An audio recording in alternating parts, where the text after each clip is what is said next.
The conversation continues, and one of the sectors that this government has received a lot of backlash on, particularly from opposition players, is the issue of security. A lot of Ghanaians have asked questions, particularly to the president directly, if Ghanaians are indeed safe.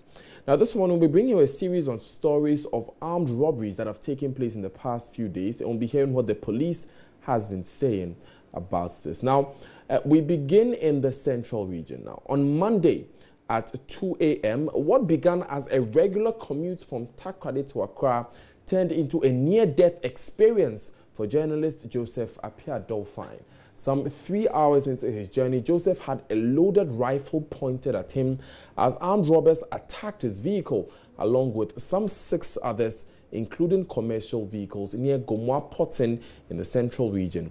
He managed to escape unhurt. His mobile phone and 1,300 Ghana cedis were, however, taken away from him. I spoke with Joseph a few hours after the incident. Almost every weekend I go to Takoradi because I have my family there. My wife and children are there, so almost every weekend I go back home. When I'm not driving, I leave Accra on Friday evening and then return on Sunday in the afternoon when I'm not driving. But when I'm driving, I leave Friday in the evening and then Sunday dawn I drive and then come to Accra. At this time around, I left Takoradi around 11:35. So all the way to Winneba Junction. After Winneba Junction, I got to a place called Gomwa Potin. And then someone was flashing the torchlight, so I thought it was the police. So I slowed down. Then I found out that they had blocked the road with a covert, like 3 of them. The main road, they blocked the main road with 3 coverts. So I just slowed down, and then out of nowhere, 3 other guys came from the bush, ordered me to get out of the car. So I just stopped the car, and then I got off the car. I was ordered to lie down on the floor. I lied down, and then they started searching me for money and things like that. So my mom had given me some money to bring it to somebody in Accra, 1,300. It was in a backpack with my laptop. So they took the money, and then they took my phone. And then other cars were coming. So they left me lying down, and then they stopped the other cars, about 5, 6 of them, including passenger cars and then a mini Kia van. They stopped all of us, brought everybody out, searched all of them, and then took their belongings.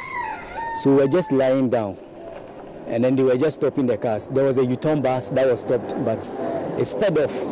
It didn't stop at all. It sped off, and then they started shooting at it. And then another bus that looks like these Kufuor buses, it also sped off. They shot at it. They couldn't get it. So the rest of us were just lying down. Market women with their children were just lying down. Then I saw a graphic van come along. Apparently, they had left. The armed robbers had left. We didn't know, so we were just lying down. How long did you lie down for? Between 10 to 15 minutes, because we didn't know they had left. We could still hear the gunshots, so we didn't know they had left. Then the graphic van came along, and then it turned around again, and then back to Kasua Road. It was. So you saw that it was a graphic van? Yes. They had written graphic. So I saw the van. So it turned around. It was heading towards, initially it was heading towards Winneba. So it turned around and then now headed towards Kasua. I don't know where it went to, but then it came again, and then now the police also followed suit. The graphic van returned. When it returned, then I heard gunshot again. So even the Kia driver got up, thinking that they had left. So he got up, and then he heard the shots again. Then he came back to where we were all lying down. Apparently it was the police that had arrived. Apparently, I think that because the U-turn bus sped off, maybe it sent messages to vehicles coming along. So there were no vehicles coming from Kasua towards Winneba. But then there were cars coming from Winneba towards Kaswa because I think they wouldn't know that such an event was happening. So for close to 10 to 15 minutes, we were just lying on the floor, all of us. I think when the U-turn bus was speeding off, it hit one of the coverts. So a small space was made, and then another bus also sped off. So that was the account of Joseph Appiah Dolphine. He's a journalist here in Accra. Now, we have on the line with us the Public Relations Officer for the Central Region Police, ASP Irene Opong. Good morning, ma'am. Good morning. Thanks so much for joining us. I'm glad you are in this conversation at this point because Joseph then narrated. Right, ma'am, if you can hear me, I was saying that I'm glad you have joined the conversation at this point because Joseph continued to narrate to me what occurred when he attempted to report this case to the police. Watch this. I drove about, let's say, about 5 to 10 minutes. Then I met a police barrier. So they asked me about it, and then I told them. So they, in turn, I saw the police make another call. Then I just left the scene. Drove past several police barriers. My intention was to go to the Kaswa police station. Apparently there was another police station around Senya Breku. I didn't know. So my intention was to go to Kaswa police station to report. So I met, I think, 1-2 police barriers before I got to Kaswa police station. And then they asked me, like I was just telling them the story. And then some of them didn't actually know what was happening. So when I got to, after I passed Kaswa, when I got to the toll booth, the barrier there, they actually let me to park so I could tell them my story. They didn't know what was happening. And to me it was strange because I thought that for such an occurrence, and then police have been called, they were there. I thought that they would relay the information to the other barriers at least to be cautious of whatever was happening, but it wasn't. But all this was in the Central Region? All this was in the Central Region, yeah. I went to the Kaswa police station to report. But then apparently there was another police station in Senya Breku. So the officer told me to return to that police station to make the report. But I couldn't return to Senya Breku.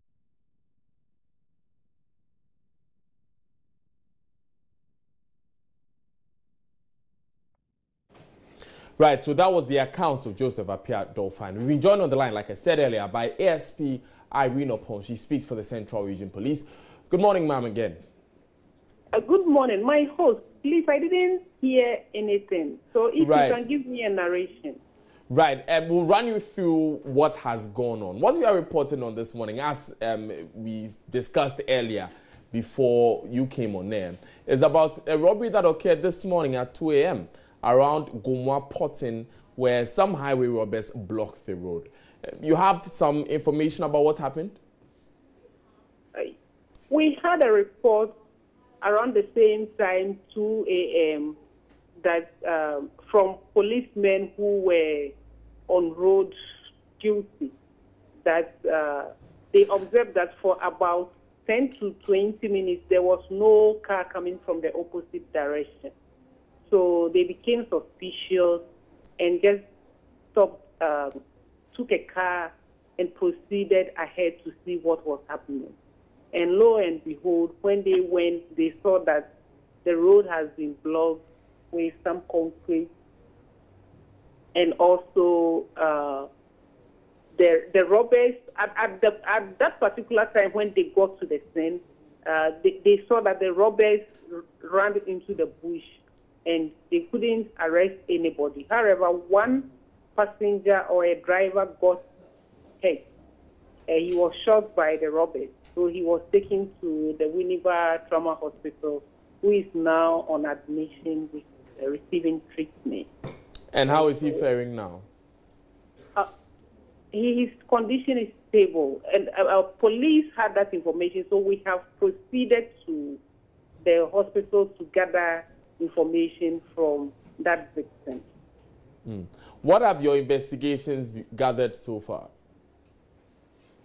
So far, yes, the incident has happened. There was robbery on the highway, and also we are looking for the suspect, and we have given information out to the general public to help us to arrest them. And also we have put in some security measures in place that, because of security reasons, I cannot just give that information on air. So what we are telling the general public, especially people who apply that route, that the situation is under control, the police is patrolling the area, and it's not just that stretch. We have extended it to our boundaries with the Western and also with Accra region. Now, the journalist we spoke to, who is a victim of this attack, told us that he found it very difficult reporting this at a station. He got to a checkpoint and they told him they do not know of this event. He went to a police station. They asked him to go back to Senya Breku and report this. Is this what usually happens? Please, this is the first time I'm getting this information from you. And police, we have a system in place that we check professionalism and also conduct. So as you have brought this to my notice, I will relay the information to the regional commander and his deputy, and we will investigate to see if really this was what happened. The protocol for when there's a robbery on a highway, how soon are other checkpoints supposed to be informed? Please, can you speak louder? My question is, what is the protocol when robberies occur on highways like this? For instance, how soon are other checkpoints along the route supposed to be informed? We have a helpline that's 18555 that anybody can call, and that information will be relayed to the information unit of the service. For instance, it can come from Accra, it can come from any of the regions, and then we will proceed. Again, if you are the victim at the scene and you have the opportunity to lay hands on your phone and you know of any policeman or any police station number, you can call that number and the patrol team at that particular moment will be dispatched to the scene to save situations.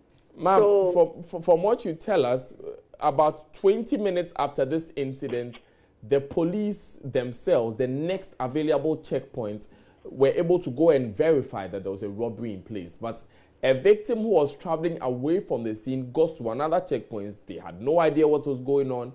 If possibly the suspects in that case had just drove past, we wouldn't have apprehended them.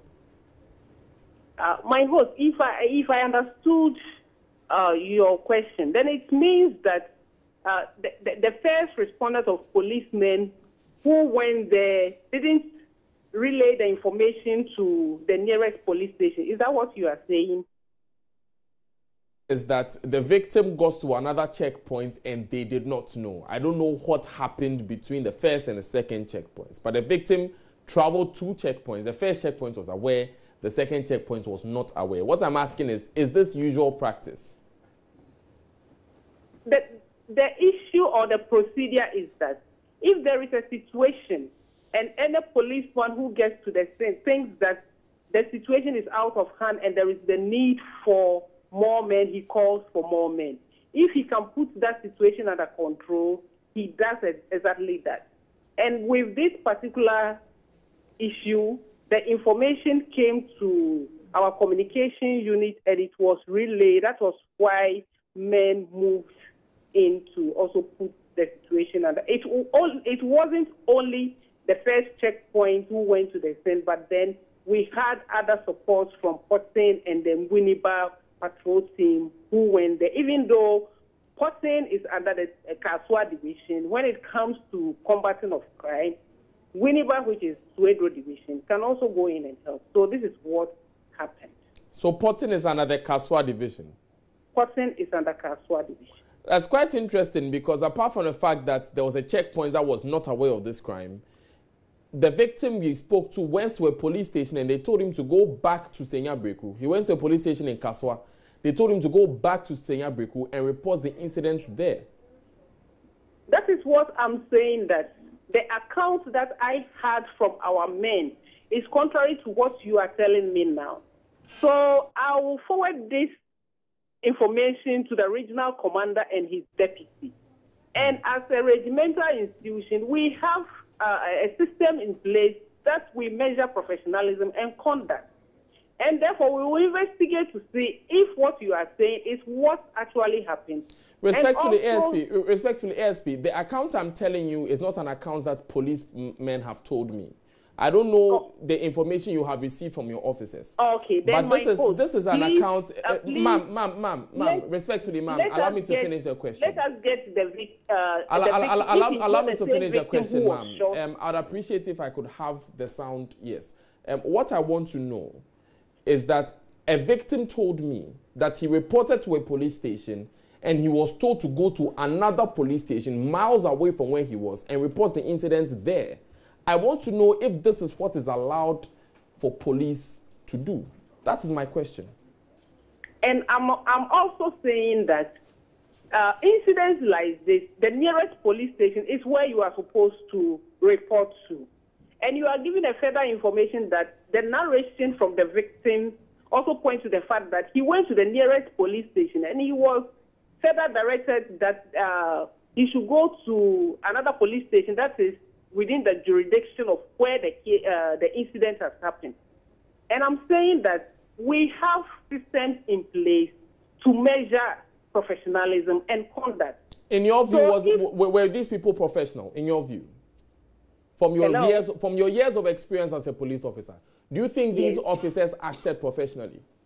I can't comment on this. I can't comment on this particular issue because it is subject for investigation.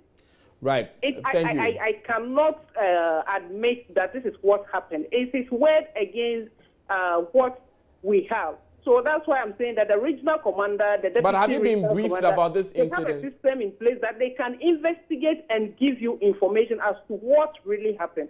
So as asking me whether they acted professionally or not, that's one I cannot be in the position to, because I don't have that information. But have you been briefed about what happened at Kaswa Police Station?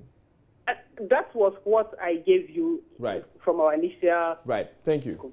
Thank you very much, ASP Irio. She is PRO for Central Region.